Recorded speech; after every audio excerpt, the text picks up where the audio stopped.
ना आम्ही काही एकत्र निवडणुका लढवल्या नाहीत आणि त्यावेळेस सुद्धा राजसाहेबांनी स्पष्ट सांगितलं होतं की ते मोदीजी तिसऱ्यांदा पंतप्रधान व्हावे. त्यांनी आम्हाला ज्यावेळेस पाठिंबा दिलेला आहे तर त्यांनी भूमिका स्पष्ट करावी ना. नाही आता पंकजा मुंडे कोणत्या संदर्भात बोललेत हे मला माहीत नाही, पण बीड लोकसभा मतदारसंघात वो इकट्ठे रहे इसलिए हम कटे ना. आज शिवतीर्थावर महायुतीची भव्य सभा होणार आहे. पंतप्रधान नरेंद्र मोदी हे संबोधित करणार आहेत. या सगळ्या संदर्भात बोलण्यासाठी आपल्यासोबत मनसे नेते प्रकाश महाजन आहेत.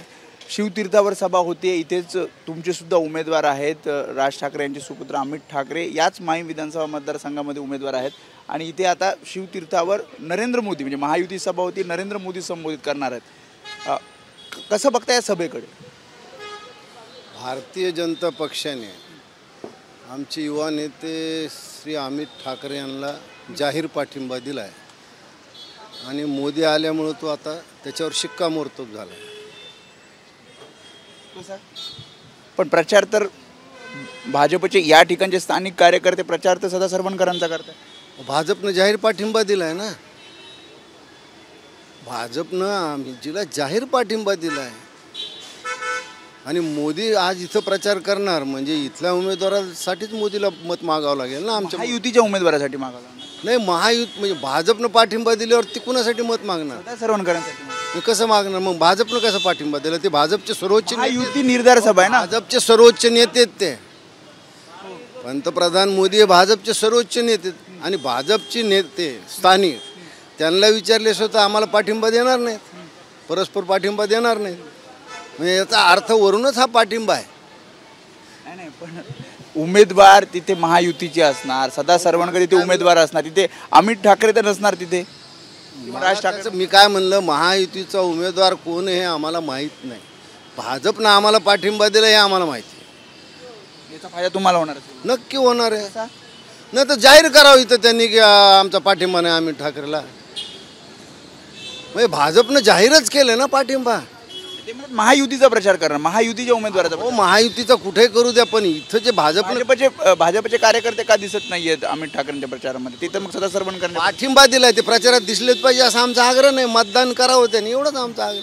आणि स्वतःहून भाजपने दिला. तुम्ही गणित लक्षात घ्या. आता काय पंतप्रधान मोदी असं म्हणणार आहेत का की या मतदारसंघात आम्ही पाठिंबा दिला माझ्या पक्षाच्या स्थानिक लोकांना? तुमचं म्हणणं फायदा होईल याचा? बिलकुल फायदा होईल. मोदी तर असं म्हणणार नाहीत की आमचा पाठिंबा नाही म्हणून.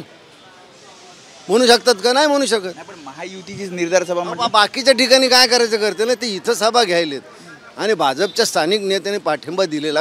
राज ठाकरे या म्हणजे नरेंद्र मोदींच्या सभेला उपस्थित होते, यावेळेस ते नसणार आहेत.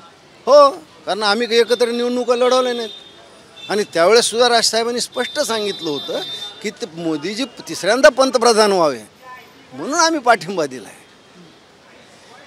त्याच्यामुळं भाजप नाही तर मोदीनं सांगावं इथं साधा सरवणकरला पाठिंबा आहे किंवा भाजपच्या कुठल्याही नेत्याने सांगावं. ते सांगतील का? पण यावेळेस तुम्ही म्हणता की वेगळी निवडणूक लढत आहेत. शिवसेना शिंदे गट हे भाजपसोबत आहे, मान्य आहे ना. हे जाहीर करा ना मग आज त्यांनी. भारतीय मागणी, तुमची मागणी की हे जाहीर करा. मग तुम्ही एकदा पाठिंबा दिल्यावर तुम्ही इथं आम्हाला कसं नाही करणार? मग तुम्ही महायुतीचा बाकीच्या महाराष्ट्रात तुमचं काय प्रचार करा, आम्हाला त्याचं काही म्हणणं नाही. मुंबईच्या अजून ठिकाणी करा. पण नेते असं म्हणतात की इथे महायुतीच्या उमेदवाराचा प्रचार होतोय. मग त्या नेत्यांना विचारा ना भारतीय जनता पक्षाची त्यांची काय भूमिका आज. त्यांनी आम्हाला ज्यावेळेस पाठिंबा दिलेला आहे तर त्यांनी भूमिका स्पष्ट करावी ना. 17 तारखेला तुम्हाला सुद्धा परवानगी मिळाली आहे शिवतीर्थावर. उद्धव ठाकरेंनी सुद्धा इथे अर्ज केला होता सभेसाठी. मला तो नियम माहीत नाही. म्हणजे एक नियम असा आहे की ज्याचा पहिल्यांदा अर्ज येतो त्याला सहसा परवानगी नाकारत नाही. ते त्या दृष्टीने त्यांनी परवानगी 17 तारखेला आम्हाला दिलेली आहे. All India Muslim Personal Law Board Nomani यांनी महाविकास आघाडीला पाठिंबा दिलेला आहे. नोमानी आज नाही, नोमानी लोकसभेला सुद्धा हेच पाठिंबा दिला आणि नोमानीनं काय सांगितलं हे फार महत्त्वाचं आहे की हम में से कोई गद्दार है जिन्होंने इन लोगों को म्हणजे पंतप्रधान मोदी, भारतीय जनता पक्ष किंवा हिंदुत्वाचा पक्ष म्हणणाऱ्यांना पाठिंबा दिला. इनको कौम से निकाल दो, ये गद्दार आहे, हे काफिर आहे, त्याचे वाक्य आहेत. मग धर्माच्या नावावरच तो हे करतो ना. मग आम्ही का आघाडीला फायदा होणार याचा? कुणाचा? या सगळ्या पाठिंब्याचा? ते महाविकास आघाडी ठरवतील, पण आम्ही हिंदू एकजूट झालोत हे मात्र खरं आहे. पंकजा मुंडे असं म्हणतात की बटेंगे तो कटेंगे हा जो नारा आहे योगी आदित्यनाथांचा, त्याचं समर्थन मी करत नाही, म्हणजे वैयक्तिक ते बोलतात. नाही, आता पंकजा मुंडे कोणत्या संदर्भात बोललेत हे मला माहीत नाही, पण बीड लोकसभा मतदारसंघात वो इकट्ठे रहे इसलिए हम कटे ना, वो इकट्ठे रहे इसलिए हम कटे. तुम्ही समर्थन करता कुणाचं? या वाक्याचं किंवा या घोषणे? माझं म्हणणं आहे की या देशावर हिंदूचा पहिला हक्क आहे आणि हिंदूने अशाच लोकांना निवडून दिलं पाहिजे जे हिंदूचं हित लक्षात घेतील. तुम्ही समर्थन करताय? हो, पक्ष समर्थन करतो? आमची तर स्पष्ट भूमिकाच आहे. नाही, बटेंगे तो कटेंगेचं पक्ष समर्थन करतोय.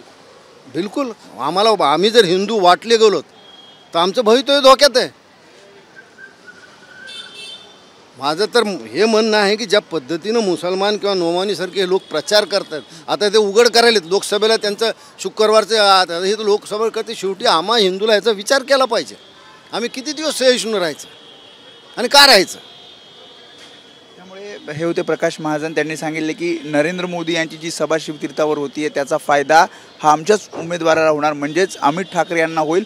त्याशिवाय त्यांनी ज्या प्रकारे पाठिंबा all India Muslim Personal law बोर्डाने महाविकास आघाडी दिला आहे त्या संदर्भात सुद्धा भाष्य केलं.